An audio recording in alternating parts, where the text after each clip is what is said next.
sign language. So, super cool. Today we are going to read some of the personal stories. Let's see, I don't want the intro. Chapters is where, like, all the meat and potatoes, as they say. But I figured maybe we can get into some of the personal stories. Alright, let's get comfy. We've got our candle going. We've got our blue light on. Let's kick back. Got our nice soft blanket here. Let's kick back and read. Let's read about some AA. Part 1. Pioneers of AA.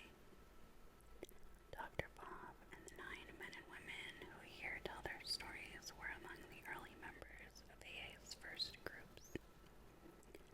All 10 have now passed away of natural causes, having maintained complete sobriety. Today, hundreds of additional AA members can be found who have had no relapse for more than 50 years. All of these, then, are the pioneers of AA. They bear witness that release from alcoholism can really be permanent. Dr. Bob's Nightmare. A co-founder of Alcoholics Anonymous. The birth of our society dates from his first day of permanent sobriety, June 10th, 1935.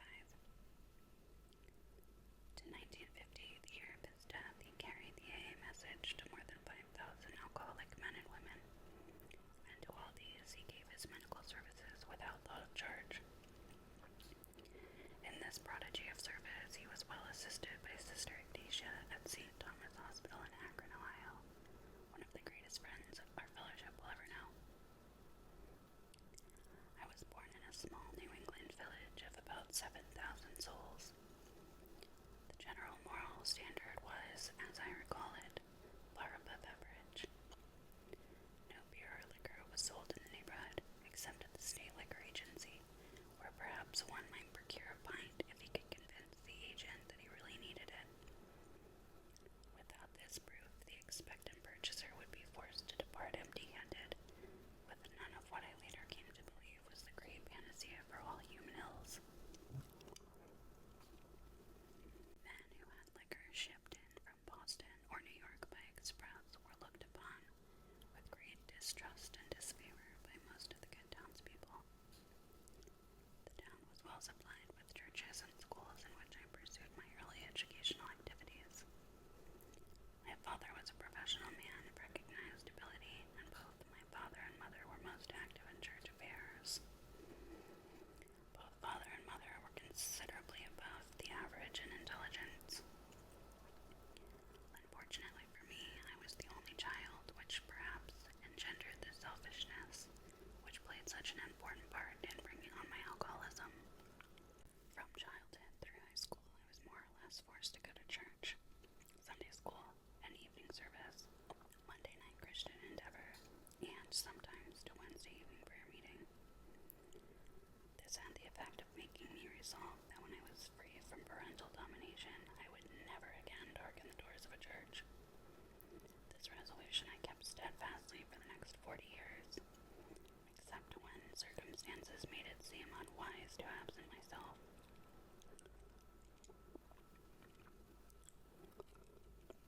After high school came 4 years in one of the best colleges in the country, where drinking seemed to be a major extracurricular activity. Almost everyone seemed to do it. I did it more and more, and had lots of fun without much grief, either physical or financial. I seemed to be able to snap back the next morning better than most of my fellow drinkers, who were cursed, or perhaps blessed, with a great deal of morning after nausea. Never once in my life have I had a headache, which fact leads me to believe that I was an alcoholic almost from the start. My whole life seemed to be centered around doing what I wanted to do, without regard for the rights, wishes, or privileges of anyone else. A state of mind which became more and more predominant as the years passed. I was graduated summa cum laude in the eyes of the drinking fraternity, advice of the dean. The next 3 years I spent in Boston, Chicago, and Montreal in the employ of a large manufacturing concern, selling railway supplies, gas engines of all sorts, and many other items of heavy hardware. During these years I drank as much as my purse permitted, still without paying too great a penalty, although I was beginning to have morning jitters at times. I lost only half a day's work during these 3 years. My next move was to take up the study of medicine, entering one of the largest universities in the country. There I took up the business of drinking with much greater earnestness than I had previously shown. On account of my enormous capacity for beer, I was elected to membership in one of the drinking societies, and soon became one of the leading spirits. Many mornings I have gone to classes, and even though fully prepared, would turn and walk back to the fraternity house because of my jitters, not daring to enter the classroom for fear of making a scene should I be called on for recitation. Recitation means reciting, like reading aloud. Like these words are, come on. This went from bad to worse until sophomore spring, when, after a prolonged period of drinking, I made up my mind that I could not complete my course. So I packed my grip and went south to spend a month in a large farm owned by a friend of mine. When I got the fog out of my brain, I decided that quitting school was very foolish and that I had better return and continue my work. When I reached school, I discovered that faculty had other ideas on the subject. After much argument, they allowed me to return and take my exams, all of which I passed creditably. But they were much disgusted and told me they would attempt to struggle along without my presence. After many painful discussions, they finally gave me my credits, and I migrated to another of the leading universities of the country, and then entered as a junior that fall. There, my drinking became so much worse that the boys in the fraternity house where I live felt forced to send for my father, who made a long journey, in the vain endeavor to get me straightened around.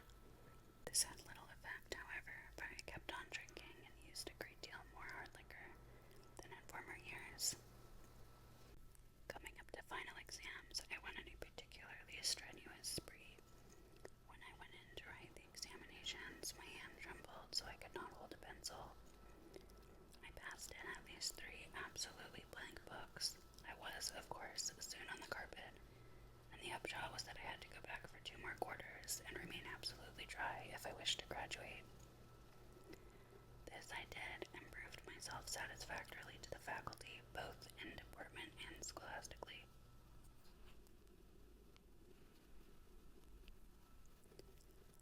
I conducted myself so creditably that I was able to secure a much coveted internship in a western city, where I spent 2 years.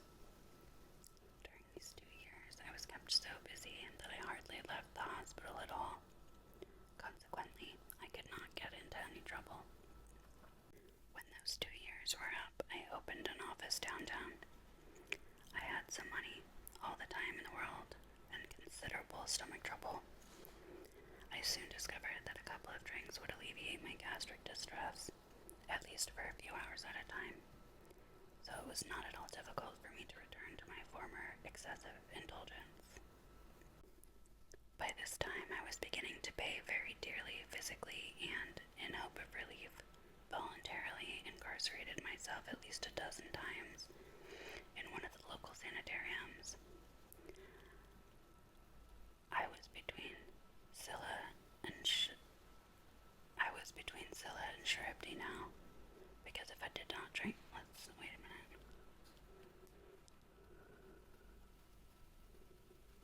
Wait, it's just not gonna let me look it up. What? Where's the Big Book Dictionary? Hold on, I need the dictionary for this one. It really is the Big Book Dictionary. Scylla and Charybdis. Wait, what is it? Scylla and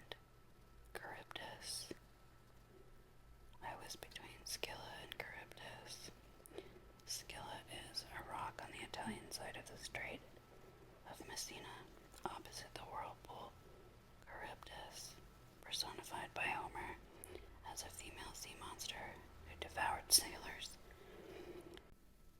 Between Scylla and Charybdis is being in a spot where avoidance of one danger exposes one to destruction by the other, now more commonly known and expressed as being between a rock and a hard place. Do you see what I fucking mean? Now more commonly known and expressed as being between a rock and a hard place. I beg your fucking pardon. Nobody is saying this anymore. Can we please update? Hello? I get so fucking mad. Okay, well, I'm gonna read it like that. I was between a rock and a hard place, because if I did not drink, my stomach tortured me. And if I did, my nerves did the same thing. After 3 years of this, I wound up in the local hospital where they attempted to help me, but I would get my friends to smuggle me a quart, or I would steal the alcohol about the building so that I got rapidly worse. Finally, my father had to send a doctor out from my hometown, who managed to get me back there in some way, and I was in bed about 2 months before I could venture out of the house. I stayed about town a couple months more and then returned to resume my practice. I think I must have been thoroughly scared by what happened, or by the doctor, or probably both, so that I did not touch a drink again until the country went dry. With the passing of the 18th Amendment,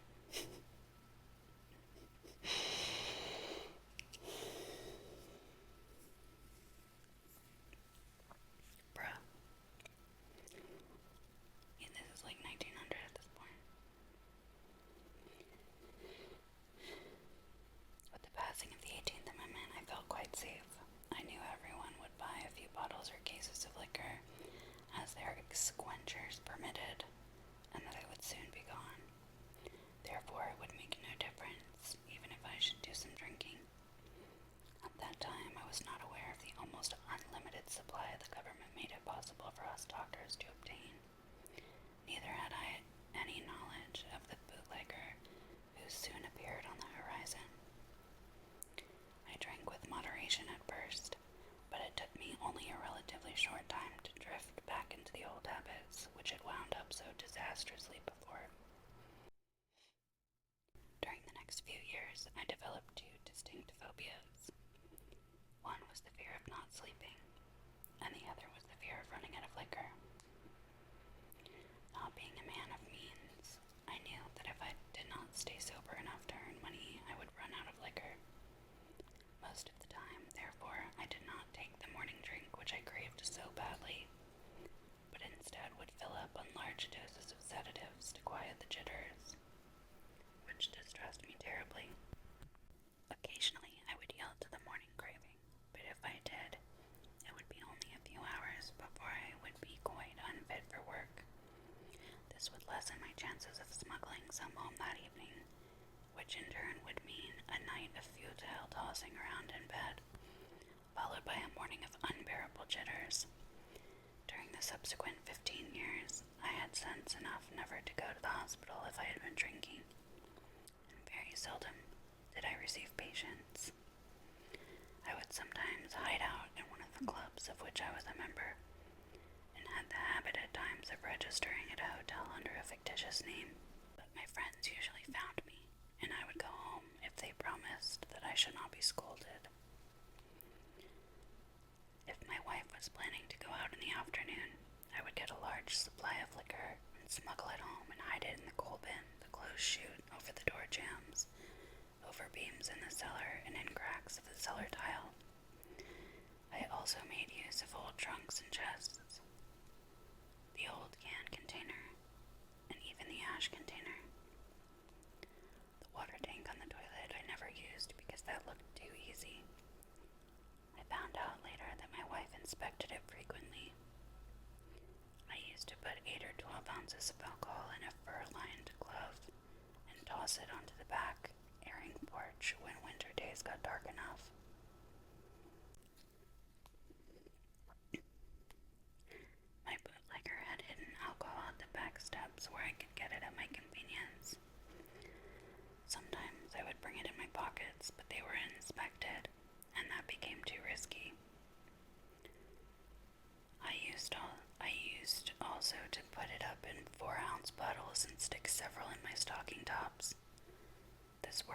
nicely until my wife and I went to see Wallace Beery and Tugboat Annie, after which the pant leg and stocking racket were out.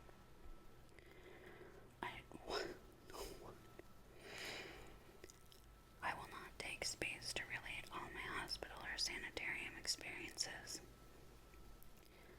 During all this time, we became more or less ostracized by our friends.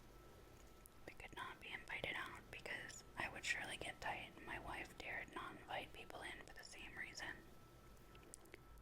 My phobia for sleeplessness demanded that I get drunk every night, but in order to get more liquor for the next night, I had to stay sober during the day, at least up to 4 o'clock.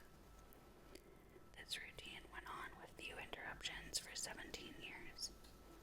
It was really a horrible nightmare, this earning money, getting liquor, smuggling it home, getting drunk, morning jitters, taking large doses of sedatives to make it possible for me to earn more money, and so on, ad nauseam.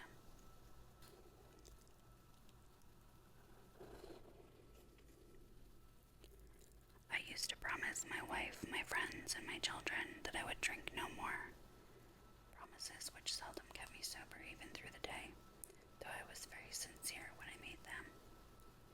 For the benefit of those experimentally inclined, I should mention the so-called beer experiment. When beer first came back, I thought that I was safe. I could drink all I wanted of that. It was harmless. Nobody ever got drunk on beer.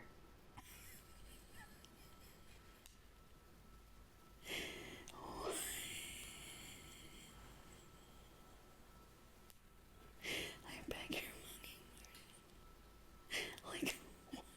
Like what kind of alcoholic are you? The one that thinks nobody gets drunk on beer. Oh, Dr. Bob. So I filled the cellar full with the permission of my good wife. It was not long before I was drinking at least a case and a half a day. I put on 30 pounds of weight in 2 months, looked like a pig, and was uncomfortable from the shortness of breath. It then occurred to me that after one was all smelled up with beer, nobody could tell what had been drunk, so I began to fortify my beer with straight alcohol. Of course, the result was very bad, and that ended the beer experiment.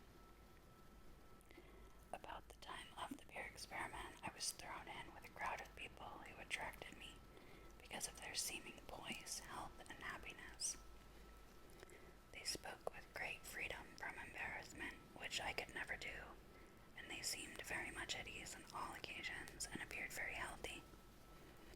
More than these attributes, they seemed to be happy. I was self-conscious and ill at ease most of the time. My health was at a breaking point, and I was thoroughly miserable. I sensed they had something I did not have, from which I might readily profit. I learned that it was something of a spiritual nature, which did not appeal to me very much, but I thought it could do no harm. I gave the matter much time and study for the next 2.5 years, but I still got tight every night nevertheless. I read everything I could find and talked to everyone who I thought knew anything about it. My wife became deeply interested, and it was her interest that sustained mine, though I had no time sensed that it might be an answer to my liquor problem. How my wife kept her faith and courage during all those years, I'll never know, but she did. If she had not, I know I would have been dead a long time ago. For some reason, we alcoholics seem to have the gift of picking out the world's finest women. Why they should be subjected to the tortures we inflict upon them, I cannot explain. About this time, a lady called up my wife one Saturday afternoon, saying she wanted me to come over that evening to meet a friend of hers who might help me. It was the day before Mother's Day, and I had come home plastered, carrying a big potted plant which I set down on the table, and forthwith went upstairs and passed out. The next day she called again, wishing to be polite, though I felt very badly. I said, "Let's make the call," and extracted from my wife a promise that we would not stay over 15 minutes. Oh God, I feel like I'm gonna cry. I've never read this story, by the way. This is the first time. Don't remember this is the guy that started AA with Bill Wilson. This is Dr. Bob. We entered her house at exactly 5 o'clock, and it was 11:15 when we left. I had a couple of shorter talks with this man afterward and stopped drinking abruptly. This dry spell lasted for about 3 weeks. Then I went to Atlantic City to attend several days meeting of a national society of which I was a member. I drank all the scotch they had on the train and bought several quarts on the way to the hotel. This was on Sunday. I got tight that night, stayed sober Monday till after the dinner, and then proceeded to get tight again. I drank all I dared in the bar, then went to my room to finish the job. Tuesday I started in the morning, getting well organized by noon. I did not want to disgrace myself, so I then checked out. I bought some more liquor on the way to the depot. I had to wait some time for the train. I remember nothing from then on until I woke up at a friend's house in a town near home. These good people notified my wife, who sent my newly made friend over to get me. He came and got me home and to bed. Gave me a few drinks that night and 1 bottle of beer the next morning. That was June 10th, 1935, and that was my last drink. Oh, here it comes. As I write, nearly 4 years have passed.